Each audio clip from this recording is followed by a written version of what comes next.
But this is Detroit's educational and academic gym. Trust me. There's none other like it. There are 3.5 acres of land around us, and in the city. Can you believe that? So we're really blessed and lucky to have a great student body, to have great faculty, and you'll meet our head of schools in a little while. But we're running a little bit behind, and we promised to get you out of here at 9. I want to bring up Adam Harris. Student perspectives are really good. Adam Harris, who is a 7th grader. Okay. And you can just look at him and see the brightness there. Okay? Hi, Adam. Thank you. Adam's going to talk to you about why he loves his school. Well, I've been here exactly 6 years, and starting now, it's my 7th year at Friends. And my family has had a very big fascination in Friends schools. I've been in Friends schools since kindergarten, I think.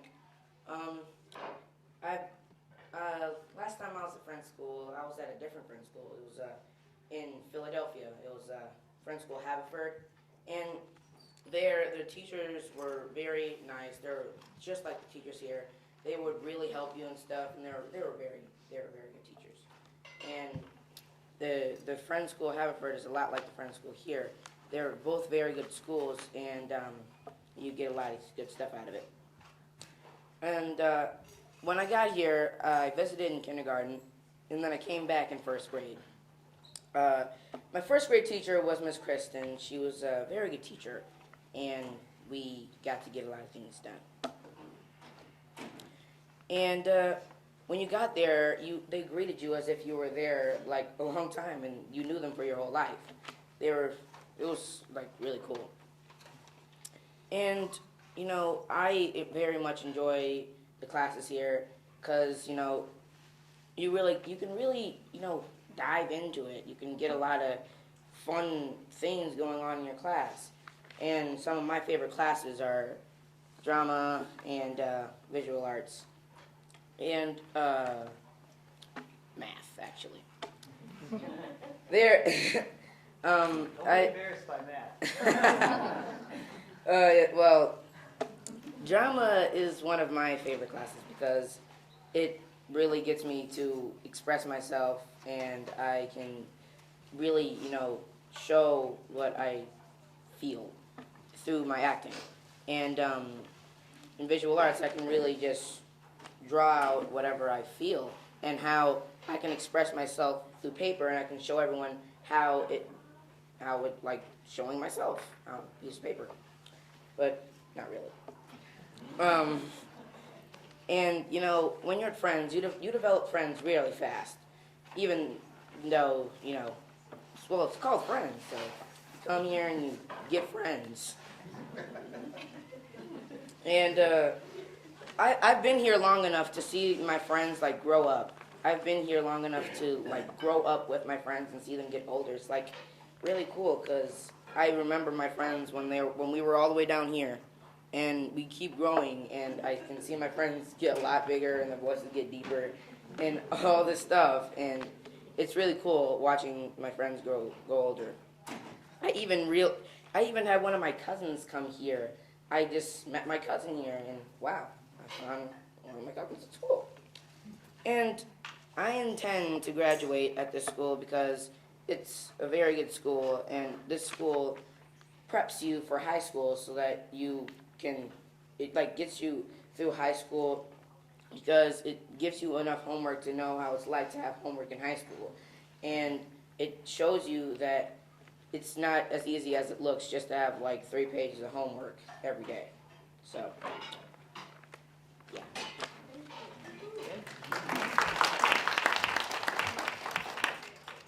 Okay, thank you very much.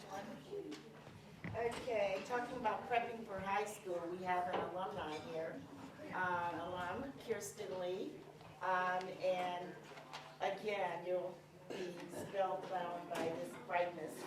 Come on, Kirsten, thank you so much. This is Kirsten Lee. Her grandma's right there, Miss Mary Lee, and her mom's back there, Phyllis Lee. as Ms. Dolzy already said, I'm Kirsten, and I graduated from Friends in 2008. So I'm a senior, and that's really exciting. Second semester senior to be exact, so counting down the months until I graduate. But I had a lot of trouble finding the right school environment for me when I was younger.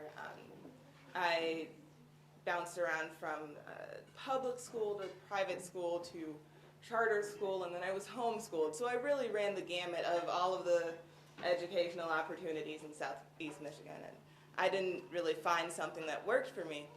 But how many years? It was 6 years ago, I guess now, because I'm in 12th grade. I came to a friend's open house with my mother, and we toured the school, and we saw everything and met the teachers. And by the time I saw the library, I was like, yep, I could go here, and I could be totally happy. And it turned out that I was right. I came here, I was here for 3 years, and best 3 years of my educational experience, bar none. And I could feel that right away. I could feel that just from sitting in the library and talking with my now best friend, who had been at Friends for a long time. And it's really palpable. I could feel something different about this school. And I think what I found over my 3 years here was that what distinguished Friends was the environment of people who are here, the education that you get, for sure, and the values that the curriculum instills in you, and you don't even know it. I definitely needed an academically challenging environment. I didn't want to be overwhelmed, but I wanted to still have a challenge in my daily academic life, I guess. So Friends was the perfect balance for me because I could take algebra in 8th grade and still do regular Spanish. But in my classes at Friends, especially English and history, actually just all of them, I don't know why I need to distinguish. In all of my classes at Friends, I found that I was able to go to high school and place out of classes and be very, very comfortable in my high school environment. In my high school math class freshman year, I didn't learn anything new.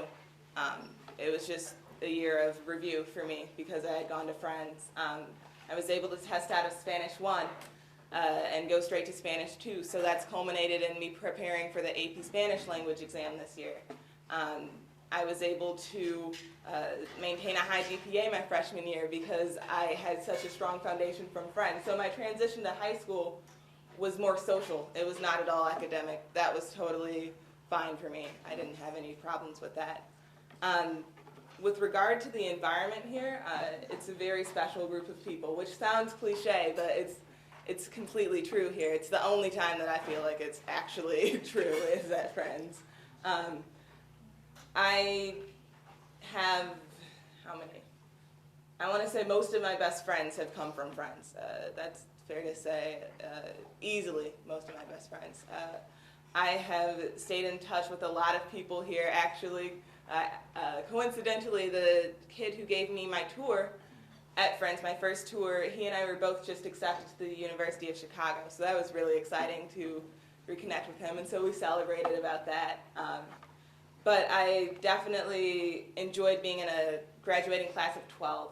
That was really new for me. I hadn't been in a class of that size, and so having a class that small was great for me because I could have enough attention that I was being challenged and I could have the teacher's focus, but without sort of, I don't know, going crazy because you're under a microscope. It was the right fit in terms of size for me as well. And I've heard from other people, other classmates that I had who came from bigger schools and came to Friends that they much preferred the smaller environment. And so because of that, I found that I really like small liberal arts colleges because they have that small, same type environment that Friends had. And so that's affected how I've applied to college and what colleges I've applied to. But I think the most important thing to me about Friends is the values that you get here. But it's almost covert in that you don't even realize that they're your values until you leave. It's just a way of life here. Like, for instance, we have a class here that all middle schoolers are required to take in human rights.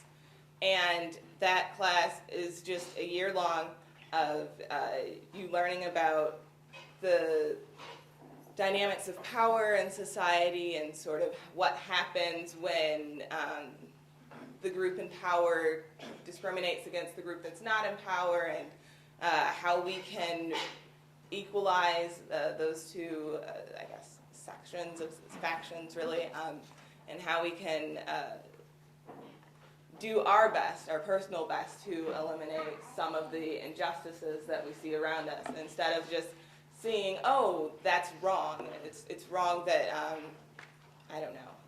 It's, instead of just being able to point out something that's wrong, we learn about doing something about it here.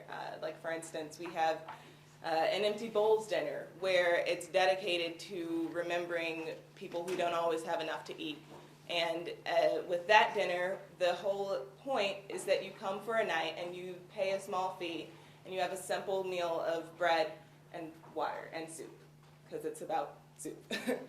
But that dinner is just dedicated to realizing that that simple meal would mean a lot to a lot of people who don't have a lot to eat. And the money from that night is donated to feeding the hungry. And one year we did, I think, Oxfam. Another year, I think it's gone to Gleaners. So it goes to a lot of different people. And here, I like that we turn our words into actions, and we don't just point out what we want to change here, which also sounds cliche, but it's the only time I use cliches is when I'm talking about Friends, because that's the only time when it's an appropriate way for me to express myself. But I really, really liked my time here. I felt like I had a really good foundation for high school, and because of my foundation at Friends, I've created lifelong relationships. I will be graduating from high school with one of my best friends who graduated with me here. I babysit for one of the teachers. I could go on, and it would take a long time for me to explain all the ways I stay connected. But I do, and I think that a lot of alums still feel that connection even after they leave. So, yep, I'm Kirsten, and I love Friends, so that's pretty much all I have to say. Oh, yes, I can take questions. I forgot to ask about that. University Liggett School. Talk about some of your awards. Okay, I can do that. I have been in the top 10% of my grade for all of my years at Liggett. So I've had that. I was named a National Achievement semifinalist this year, which was really exciting, because out of the thousands of African American students that take the PSAT in 11th grade, which, if you have children, you'll find out about the PSAT come high school, but it's a preliminary SAT test. And I was one of the approximately 1,600 African American students chosen out of all those to be a semifinalist, so that was really exciting. I have been awarded the gold medal every year I've taken the National Spanish Exam, which is an assessment to measure high school achievement in Spanish language. And last year I was excited because I got the highest score in Michigan for my category. So I got some cash for that, which that was easy money. I was happy. And this year as I've been applying to college, I've been awarded scholarships at Michigan and Kalamazoo thus far, the University of Michigan. So really excited about that, and I think that's it for the relevant things. Where are you attending college? I'm dying to know, and I'm dying to ask your grandmother, so I'm going to ask you directly. Where they pay for me to go, I don't know yet. I did something crazy. I applied to 11 schools. Don't let your child do that, because that was way, way, way too crazy. But I've only heard back from 4 because I applied to 4 early and the rest regular decision. So I will know probably right before you have to respond. So late April, I'll be able to tell you definitively. Well, thank you so very much.